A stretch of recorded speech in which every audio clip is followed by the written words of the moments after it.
સૌથી પહેલા વાત કરવી છે એવી ઘોર બેદરકારીની કે જે બેદરકારી સુરતના જ નહીં પરંતુ રાજ્યના તમામ મહાનગરોમાં ચિંતાનો વિષય બની રહ્યા છે। એ બેદરકારી છે મેટ્રોની। મેટ્રો દોડે પહેલા તો સુરતમાં ભય દોડી રહ્યો છે। ભય એવો કે પહેલા સ્પાન નમી જાય છે ને ત્યારબાદ આખા મેટ્રોની કામગીરી કરતું ક્રેન નીચે પડે છે। અચાનક જ નીચે પડે છે ક્રેન। નાના વરાછામાં આ દુર્ઘટના ઘટે છે। ચીકુવાડી નજીકનો આ બનાવ છે અને એક મકાન પર જઈને આ ક્રેન પડે છે। જો કે સદનસીબે અહીંયા કોઈ જાનહાનિ નથી થઈ, પરંતુ સૌથી મોટો સવાલ અહીંયા એ છે કે આખરે જો અહીંયા કોઈ હોત, અહીંયા કોઈ વ્યક્તિ હોત, કોઈના ઘરની નીચે લોકો માણસો હોત તો શું થતું? આ દુર્ઘટના અનેક સવાલો ઊભા કરે છે। સત્તાધીશોને જ્યારે તમે કંઈક પૂછો તો એમનો જવાબ હોય છે કે અમને અત્યારે ખબર પડી। આ અલગ અલગ 4 તસવીરો અમે તમને આ ઘોર બેદરકારીની બતાવી રહ્યા છીએ કે ક્રેન પડતા જે લાઈવ દ્રશ્યો છે તે કેમેરામાં કેવી રીતે કેદ થયા છે, અને બીજી બાજુ ઘટના બાદ જે મકાન પર આ ક્રેન જઈને પડી છે એ ઘરની કેવી હાલત થઈ છે, બંગલાની કેવી હાલત થઈ છે। આ મહાકાય ક્રેન છે, કેવી રીતે નીચે પડી હશે અને ત્યારબાદ જે અફરાતફરીનો જે માહોલ સર્જાયો છે તે પણ બહુ જ બધા સવાલો ઊભા કરે છે। સંદેશ ન્યૂઝે સૌથી પહેલા સુરતના વગર ચૂંટણીએ જીતેલા સાંસદને પૂછ્યું કે તમે આ ઘટના અંગે શું કર્યું, કારણ કે આ ઘટના પહેલા પણ સ્પાન તૂટી પડવાની ઘટના બની હતી। એમણે કહ્યું કે દરેક ઘટના અંગે અમને ખબર નથી હોતી, ઘટના બન્યા પછી ખબર પડે છે, પરંતુ હું અત્યારે દિલ્હીમાં છું, કોઈ કાર્યવાહીની જરૂર હશે તો હું ચોક્કસથી ધ્યાન દોરીશ। ત્યારબાદ અમે મેયરને પૂછ્યું તો મેયરનો પણ એવો જવાબ આવ્યો, મને અત્યારે ખબર પડી છે, હું રસ્તામાં છું।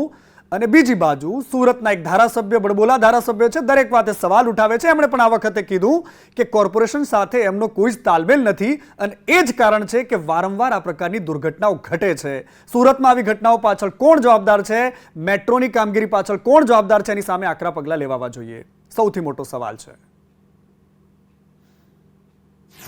ઘટના બની ત્યારે હા લાગે છે ને, બહુ જબરજસ્ત અકસ્માત હતો એવું લાગ્યું અમને કે આ તો સદનસીબે ભગવાનની દયાથી કંઈ જાનહાની નથી થઈ, પણ જે નુકસાન થયું છે કરોડો રૂપિયાનું ને, અને આ જે બેદરકારી છે ને તંત્રની કે મેટ્રોની, આપણી એસએમસીની, કે આટલી બધી બેદરકારી તો આ કાલે સવારે શું બીજા પ્રસંગો ઘટશે ને એની કોઈ સીમા નથી એમ કે આવું ખરેખર આ તંત્રને એક અમે કહીએ છીએ, ધ્યાન દોરીએ છીએ કે આ ના બનવું જોઈએ। આજે બધું બન્યું છે એની જવાબદારી શું લેશે? તો આ બધું આજે નુકસાન થયું છે એના પૈસા કોણ ચૂકવશે? આ ફરિયાદ નથી લેતા અત્યાર સુધી પોલીસ કર્મીઓ અમારી કોઈ, તો એનો અમને જવાબ જોઈએ છે। અધિકારીઓ સાથે હમણાં જ અમારી વાત થઈ છે। આ એક ગર્ડર લોન્ચ કરતી વખતે આ દુર્ઘટના બની છે, જેને કારણે એક બંધ મકાન પર આખું ગર્ડર પડી ગયું છે, પણ સદનસીબે કોઈ જાનહાનિ નથી થઈ। આપણે મેટ્રોના અધિકારીઓને તાકીદ કરી છે કે ભવિષ્યમાં કોઈ પણ આવા ગર્ડર તમે જ્યારે પ્લાન્ટ કરતા હો ત્યારે વ્યવસ્થિત તકેદારીના ભાગરૂપે યોગ્ય તકેદારી લઈને આ કામગીરી કરવામાં આવે, જેથી આવી કોઈ પણ દુર્ઘટના નહીં બને। અગાઉ પણ આ જ રીતે એ લોકોનો સ્પાનમાં નુકસાન થયેલું હતું। દુર્ઘટનાઓ ન ઘટે એના માટેની રાહ જોવાની છે। સુરતનું તંત્ર મુખ્ય સાક્ષી બનીને બેઠું છે। હવે વાત કરવી છે ગુજરાતમાં ફરી એકવાર આવેલા મેઘરાજાની, કારણ કે આજે ઘણા લાંબા સમય પછી ઉત્તર ગુજરાતમાં મેઘરાજા મહેરબાન થયા છે। મોડાસાના સૌથી પહેલા અમે તમને જે દ્રશ્યો બતાવી રહ્યા છે મોડાસા શહેરના છે। ગ્રામ્ય વિસ્તાર અને એની આસપાસના તમામ ગામડાઓમાં પણ વરસાદ વરસ્યો છે। મોડાસા શહેર અને એની આજુબાજુમાં મોડાસા, ગાજણ, મરડિયામાં વરસાદ વરસ્યો છે, સાથે સાથે ઇરસોલ અને સરડોઈમાં પણ વરસાદ વરસ્યો છે। મોડાસાના નીચાણવાળા વિસ્તારો છે કે જ્યાં આજે પાણી ભરાયા છે, આ દ્રશ્યો તમે મોડાસાના જોઈ રહ્યા છો। એની સાથે સાથે આજે અરવલ્લીમાં પણ સાર્વત્રિક વરસાદ રહ્યો છે, ક્યાંક ઓછી માત્રામાં, ક્યાંક વધારે માત્રામાં, પરંતુ વરસાદ આજે અરવલ્લી જિલ્લામાં વરસ્યો છે। લાંબા સમય બાદ અરવલ્લી જિલ્લામાં વાતાવરણમાં પલટો જોવા મળ્યો હતો। મોડાસા શહેરમાં સમી સાંજે ધોધમાર વરસાદ ખાબક્યો હતો। અડધો કલાકમાં 1 ઇંચ કરતાં વધુ વરસાદ ખાબક્યો, જેના કારણે મોડાસાના 4 રસ્તા વિસ્તારની અંદર ઘોટણસમા પાણી ભરાયા છે। ઘોટણસમા પાણીની અંદર વાહન ચાલકોને પણ ભારે હાલાકીનો સામનો કરવાનો વારો આવ્યો છે। ત્યારે શાળાએ જતા જે વિદ્યાર્થીઓ છે એ વિદ્યાર્થીઓને પણ ક્યાંક ને ક્યાંક જે પાણી ભરાયા છે એના કારણે મુશ્કેલી વેઠવાનો વારો આવ્યો છે। કેટલાય સમયથી લોકો વરસાદની રાહ જોતા હતા, અસહ્ય ગરમીથી પણ ત્રાસ્યા હતા। ખેતીમાં પણ પાકમાં સુકારો લાગ્યો હતો, ત્યારે ખેતીવાડીને પણ ક્યાંક ને ક્યાંક જીવતદાન મળશે। શૈલેષ પંડ્યા, સંદેશ ન્યૂઝ, અરવલ્લી। અને ખેરાલુમાં પણ આ જ રીતે કડાકા ભડાકા સાથે વરસાદ વરસ્યો છે। ખેરાલુના મુખ્ય બજાર પર જે પાણીના દ્રશ્યો તમે જોઈ રહ્યા છો, બિલકુલ જબરદસ્ત વરસાદ રહ્યો। નીચાણવાળા વિસ્તારોમાં આજે પાણી ભરાયા છે। આ ખેરાલુની તસવીર અમે તમને બતાવી રહ્યા છે। ખેરાલુમાં પણ આજે મોડાસાની જેમ જોરદાર વરસાદ પડ્યો છે। અને હવે વાત ઊંઝાની કરવી છે. ઊંઝામાં પણ ઘણા દિવસથી વરસાદ આવે તે પ્રકારનું વાતાવરણ રહ્યું અને આજે ભારે ઉકળાટ બાદ આ જીરાનગરીમાં પણ મેઘરાજા મહેરબાન થયા છે. ઊંઝામાં આજે વરસાદ પડ્યો અને ભારે ઉકળાટથી ખેડૂતો ખુશ છે. આ જીરાનગરીના લોકો અને શહેરીજનો પણ ખુશ છે, કારણ કે ભારે રાહ જોવડાવ્યા પછી આજે મેઘરાજા ઊંઝા શહેરમાં વરસ્યા છે અને આ દ્રશ્યો તમે જોઈ રહ્યા છો. હવે વાત કરવી છે મહેસાણાની. મહેસાણા જિલ્લાના અનેક તાલુકાઓ છે કે જ્યાં આજે મેઘરાજાએ એન્ટ્રી કરી છે. વડનગર, વિસનગર, વિજાપુર, ખેરાલુ આ તમામ વિસ્તારોમાં આજે મન મૂકીને મેઘરાજા વરસ્યા છે. ક્યાંક 1.5 ઇંચ, ક્યાંક 1 ઇંચ, ક્યાંક 1.5 ઇંચ જેવો વરસાદ વરસ્યો છે. ખેડૂતોને આ ટાઢક આપે તેવો વરસાદ છે, કારણ કે લાંબા સમયથી વરસાદ નહોતો થયો અને એના જ કારણે ખેડૂતોનો ઊભો પાક અત્યારે મુરઝાઈ રહ્યો હતો. આ સ્થિતિની અંદર જ્યારે વરસાદ આવે છે તો ખેડૂતો સૌથી વધારે ખુશ હોય છે. શહેરીજનોને બફારાથી રાહત મળે છે, પરંતુ અન્નદાતાને પેટની ટાઢક વળે છે. હવે વાત સિદ્ધપુરની કરવી છે. સિદ્ધપુરમાં પણ કડાકા ભડાકા સાથે મેઘરાજાનું આગમન થયું. સિદ્ધપુર શહેર અને તેના ગ્રામ્ય વિસ્તારોમાં આજે જોરદાર વરસાદ વરસ્યો છે. સિદ્ધપુરના દ્રશ્યો તમે જોઈ રહ્યા છો. કાલેડા, દશાવાડા, કલ્યાણા, કુવારા, લવારા આ તમામ આસપાસના નાના મોટા ગામડાઓ છે કે જ્યાં આજે સિદ્ધપુરમાં વરસાદ વરસ્યો છે. આ ગામડાઓમાં વરસાદ હતો અને ચોમાસુ પાકને જીવતદાન આપે તેવો વરસાદ પણ કહી શકાય. પાટણમાં આજે સાર્વત્રિક વરસાદ છે. હારીજ તાલુકામાં પણ લાંબા વિરામ બાદ મેઘરાજાએ આગમન કર્યું હતું. વીજળીના કડાકા ભડાકા જોરદાર થયા, પરંતુ વરસાદ જેવો જોઈએ તેવો ભારે માત્રામાં નહોતો, પરંતુ પાકને જીવતદાન આપે તેવો ચોક્કસથી કહી શકાય. હારીજ ગ્રામ્ય પંથકમાં આજે સારો એવો વરસાદ રહ્યો છે. હારીજ, કુરેજા, સાંપરા, બોરતવાડા અને અડિયામાં આજે વરસાદ વરસ્યો છે.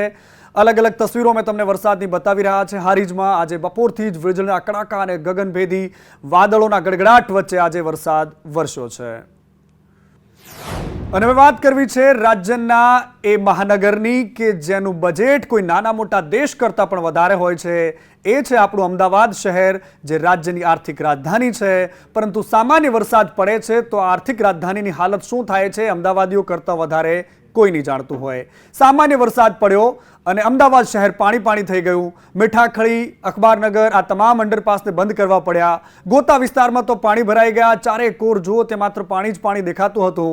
વરસાદથી પાણીની આ તસવીરો મેં તમને બતાવી રહ્યા છે અને સાથે સાથે બેદરકારી પણ, કારણ કે આ શહેર એટલું મોટું છે અને અહીંયા 1 કરોડની આસપાસની અંદાજિત વસ્તી રહે છે અને શહેરનું જે કોર્પોરેશન છે, મહાનગરપાલિકા છે, એ કેવું કામ કરે છે એ પણ તમારે જોવું જોઈએ, કારણ કે આ અલગ અલગ વિસ્તારોની તસવીરો મેં તમને બતાવી રહ્યા છે. શિવરંજની 4 રસ્તાની આગળ પાણી ભરાયા હતા. ઘાટલોડિયા, ચાંદલોડિયા ત્યાં ધોધમાર વરસાદ વરસ્યો. સત્તાધાર, બોડકદેવ આ તમામ તસવીરોની વચ્ચે ચોંકાવનારી વાત એ હતી કે આ શહેરમાં આજે 1 ઇંચ વરસાદમાં પણ હોડી દોડાવી પડે તેવા દ્રશ્યો જોવા મળ્યા હશે અમદાવાદીઓને, કારણ કે આ આપણું મહાનગર છે ને એનું તંત્ર જબરદસ્ત કામ કરે છે. અલગ અલગ તસવીરો મેં તમને બતાવી રહ્યા છે. અમદાવાદના શાસ્ત્રીનગરની તસવીર છે કે જ્યાં વરસાદી પાણી ભરાયા છે. અહીંયા ઢીચણસમા પાણી વચ્ચે રસ્તાઓ બંધ છે. ટ્રાફિક જામની સમસ્યા છે. આ શહેરમાં અનેક લોકો એકથી બીજી જગ્યા માટે મૂવ થતા હોય છે. બપોરનો સમય હતો. સ્કૂલથી છૂટેલા બાળકો પોતાના ઘરે જતા હતા અને એ દરમિયાન આજે ધોધમાર વરસાદ થયો. વરસાદના કારણે રસ્તાઓ બંધ થયા. ગટરના ઢાંકણા ખોલીને પાણીના નિકાલની કામગીરી કરવી પડી. આ તમે જે દ્રશ્યો જુઓ છો તે શાસ્ત્રીનગર વિસ્તારના છે. હવે સીજી રોડ એ અમદાવાદનો હાઈ પ્રોફાઇલ વિસ્તાર છે કે ત્યાં પણ એક સામાન્ય વરસાદે કેવા હાલ કર્યા છે તે તમે જોઈ શકો છો. મારા બગલમાં નજીવા વરસાદે અમદાવાદના સીજી રોડ પર કેવા પાણી ભરાયા છે તે તમે જોઈ લો. ગુલબાઈ ટેકરાથી સીજી રોડનો માર્ગ છે જે આખો પાણીમાં ડૂબી ગયો છે. ટ્રાફિક જામના દ્રશ્યો છે. અહીંયા અડધાથી લઈને પોણો કલાક સુધી લોકો અટવાયેલા રહ્યા છે. અમદાવાદના અલગ અલગ વિસ્તારોમાં અહીંયા હવે કોઈ પણ પ્રકારની લાલ લાઇટની જરૂર નથી, કારણ કે જ્યાં જોશો ત્યાં તમને માત્ર ટ્રાફિક જામ જોવા મળ્યો. આ બપોરની સ્થિતિ હતી. અત્યાર સુધીમાં કદાચ પરિસ્થિતિ સુધરી હોય, પરંતુ શહેરનું આ તંત્ર પરમેનન્ટ સુધરવાનું નામ નથી લેવાનું. અને હવે વાત પાંજરાપોળ વિસ્તારની કરવી છે કે જ્યાં આજે રીતસર હોડી દેખાઈ. પાંજરાપોળમાં એક સામાન્ય વરસાદ શું પડ્યો કે ત્યાં હોડીના દર્શન થયા. અમદાવાદીઓએ કદાચ આ સિઝનમાં પહેલીવાર હોડી જોઈ હશે. પાણી ભરાઈ ગયા અને પાંજરાપોળના વિસ્તારના અનેક સોસાયટીઓમાં ઢીચણસમા પાણી હતા. કમરસમા પાણી વચ્ચે પણ લોકોએ હોડી કાઢીને બહાર નીકળવું પડે તેવી પરિસ્થિતિ મુકાઈ ગઈ હતી, કારણ કે અહીંયા પાણીનો નિકાલ થવો એક સૌથી મોટો પ્રશ્ન છે. વારંવાર આ જ મુદ્દે મીડિયાથી લઈને હાઈકોર્ટ સવાલો પૂછે છે. અમદાવાદનું તંત્ર પણ એક કાને વાત સાંભળીને બીજા કાને જવા દઈ રહ્યું છે. અને અમદાવાદમાં વરસાદ હોય કે ન હોય, અમુક વિસ્તારો એવા છે કે જ્યાં મુસીબતો નામ લેવાનું બંધ નથી થતી, કારણ કે ચાણક્યપુરી એવો વિસ્તાર છે કે જ્યાં વરસાદ તો બંધ થઈ ગયો પરંતુ મુશ્કેલીઓ બંધ નથી થતી. અહીંયા વરસાદ થયા પૂરા થયાને કલાકો વીતી ગયા પરંતુ પાણી ભરાયેલા છે. ઘૂંટણસમા પાણી વચ્ચેથી લોકો પસાર થઈ રહ્યા છે, હાલાકી ભોગવી રહ્યા છે અને આક્રોશ વ્યક્ત કરી રહ્યા છે તંત્ર સામે, કોર્પોરેશન સામે અને સત્તાધીશોની સામે કે જે ચૂંટણીના ટાઈમે વોટ માંગવા તો આવે છે પરંતુ જ્યારે પ્રજા પરેશાન હોય તો એમને પૂછવા સુદ્ધા નથી આવતા. અને હવે વાત કરવી છે સુરેન્દ્રનગરની લખતર શહેરમાં આજે ધોધમાર વરસાદ વરસ્યો. થોડી ક્ષણ માટે ધોધમાર રહ્યો અને ત્યારબાદ એ વરસાદની તીવ્રતા ઓછી થઈ. છારદ, માલિકા અને સાકર જેવા નાના મોટા ગામડાઓ છે ત્યાં પણ આજે વરસાદ વરસ્યો છે. ઝમર અને તમનિયામાં પણ જોરદાર વરસાદ રહ્યો હતો. ખેડૂતોને ખુશ કરે તેવો વરસાદ આજે લખતર અને એના આસપાસના વિસ્તારોમાં રહ્યો હતો. ભારે ગાજવીજ અને વીજળીના કડાકા ભડાકા થયા અને ત્યારબાદ વરસાદ વરસ્યો હતો. હવે વાત સૌરાષ્ટ્રની કરવી છે. સૌરાષ્ટ્રના અમરેલીના ખાંભા અને ગામડાઓમાં પણ આજે ધોધમાર વરસાદ વરસ્યો. ધુંધવાણા, ચક્રાવા અને પચપરિયામાં પણ આજે વરસાદ વરસ્યો છે. ધુંધવાણાની માલણ નદીમાં આજે પૂર આવ્યું છે. વરસાદના કારણે ખેડૂતો ખુશ છે અને ખાસ કરીને જ્યારે નદીમાં પૂર આવતું હોય તો ખેડૂતના હૈયે હરખની હેલી નથી સમાતી, કારણ કે નદીમાં નીર જોઈને અન્નદાતા જેટલો ખુશ થાય છે એટલું કોઈ ખુશ નથી થતું, કારણ કે આ જ એની જીવનદાત્રી હોય છે, આ જ એની લોકમાતા હોય છે. અને અમરેલીમાં પણ આજે માલણ નદીમાં નવા નીર આવ્યા અને આસપાસના અનેક ખેડૂતોની ખુશીનો કોઈ પાર નહોતો. હવે વાત કરવી છે અમરેલીના ખાંભા વિસ્તારની. ખાંભામાં ગીર પંથકના ગ્રામ્ય વિસ્તારોમાં આજે ધોધમાર વરસાદ વરસ્યો. ગીર પંથકમાં ખડાધાર અને એની આસપાસના વાંગધ્રામાં પણ વરસાદ વરસ્યો છે. બોરાળાના ચક્રાવા સહિતના ગામડાઓમાં પણ આજે વરસાદ વરસ્યો છે.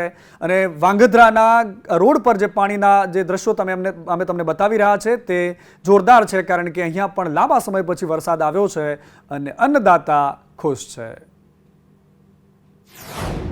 એવી જ તસવીર અમરેલીના વડિયાની પણ છે. વડિયા પંથકમાં પણ આજે મેઘો મુશળધાર વરસ્યો. પ્રતાપગઢ ગામે રાતુડી નદીમાં આજે ઘોડાપૂર આવ્યું હતું. આ રાતુડી નદી છે જેમાં નદીમાં વહેતા નીરના દ્રશ્યો અમે તમને બતાવી રહ્યા છે. આ રાતુડી નદીમાં ચેકડેમ તૂટ્યો. ખેડૂતે ચેકડેમ તૂટ્યાનો વિડીયો બનાવ્યો છે અને તે વાયરલ કર્યો છે. આમાં નવા નીર તમે જોઈ રહ્યા છો. ચેકડેમ તૂટવાની ઘટના પણ અહીંયા ઘટી છે અને આ જે દ્રશ્યો છે તે ચેકડેમ તૂટ્યાના છે.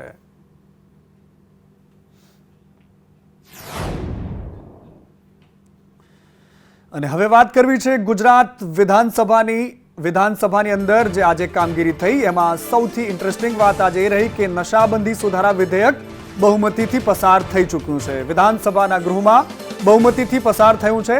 નશાબંધી સુધારા વિધેયક પર ગૃહમંત્રી હર્ષ સંઘવીએ જવાબ આપ્યો કે વાહનોની હરાજીથી જે રૂપિયા મળશે તે સરકારી તિજોરીમાં જશે. ગાડીના વેચાણ બાદ તેની નંબર પ્લેટ બદલવા અંગે વિચારણા થઈ રહી છે. 2004 થી લઈને 2014 કરતાં 2014 થી લઈને 2024 વચ્ચે વધુ ડ્રગ્સ પકડાયું છે એ વાત પણ એમણે કરી છે.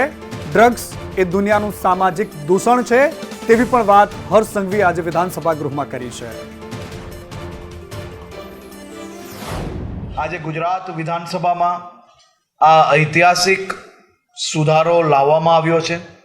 આ ઐતિહાસિક સુધારાના માધ્યમથી આ હજારો વાહનો આવનારા દિવસોમાં એનું ઓક્શન કરવામાં આવશે અને એ ઓક્શનના માધ્યમથી જે રકમ પ્રાપ્ત થશે તે રકમને રાજ્યના ગરીબો, શોષિતો, મારા રાજ્યના મધ્યમ વર્ગના પરિવારના વિવિધ લોક કલ્યાણકારી યોજનાઓની અંદર વાપરીને બુટલેગરો દ્વારા જે 2 નંબરથી આ આવક ઊભી કરી હોય અને આ પ્રકારની મોંઘીઘાટ ગાડીઓ અને વાહનો પ્રાપ્ત કર્યા હોય તેને વેચીને રાજ્યના નાગરિકોને મદદ કઈ રીતે પહોંચે તે દિશામાં સરકાર દ્વારા આ ઐતિહાસિક સુધારો લાવવામાં આવ્યો છે. પહેલા ટસકે પોણી ગાવાવાળા આમ આદમી પાર્ટીના નેતા અને ત્યારબાદ ભાજપમાં ગયેલા વિજય સુવાળા હવે વિવાદમાં આવ્યા છે. વિજય સુવાળાએ 50 લોકો લઈ જઈને એક જમીન દલાલના ત્યાં હુમલો કરી દીધો અને હુમલો કરવા માટે ગયા હતા એમના ભાઈને પણ સાથે લઈને. એની સાથે સાથે 13 લોકો સામે ફરિયાદ થઈ છે. અમદાવાદના ઓઢવની આ ઘટના છે. વિજયભાઈ ફરી એકવાર વિવાદમાં આવ્યા છે, પરંતુ એક વાત રસપ્રદ એ છે કે જેમના પર એમણે હુમલો કર્યો છે એ પણ ભાજપના જ નેતા છે ને વિજયભાઈ પણ અત્યારે ભાજપનો જ ખેસ પહેરીને ફરે છે. વિવાદ શું હતો, કયા મામલે બબાલ થઈ હતી, એ તમામ વાતો સામે આવી રહી છે, પરંતુ આ બધાની વચ્ચે જે સીસીટીવી દ્રશ્યો સામે આવ્યા છે એમાં દેખાય છે કે વિજયભાઈ રીતસર દાદાગીરી કરે છે. દિનેશ દેસાઈ નામનો વ્યક્તિ સસ્તી પ્રસિદ્ધિ મેળવવા માટે 3-4 વર્ષથી મારા પાછળ પડી ગયો હતો, મને હેરાન કરતો હતો. અમારી સમાજની દીકરીઓને એ અવારનવાર હેરાન કરતો હતો, જેની ફરિયાદો 5 થી 6 મારા જોડે આવી, જે વિશે અમે સામાજિક કાર્યકરો એના ત્યાં મોકલ્યા. આ વાત એને ખટકી અને એને મને સીધી ધમકી આપી કે આ બાબતે કોઈ મારા ઘરે આવવું જોઈએ ને મને કોઈ પ્રશ્ન પૂછવા જ નહીં. અને સત્તાનો દુરુપયોગ કરીને આને અત્યારે મારા વિરુદ્ધ FIR દર્જ કરાઈ છે.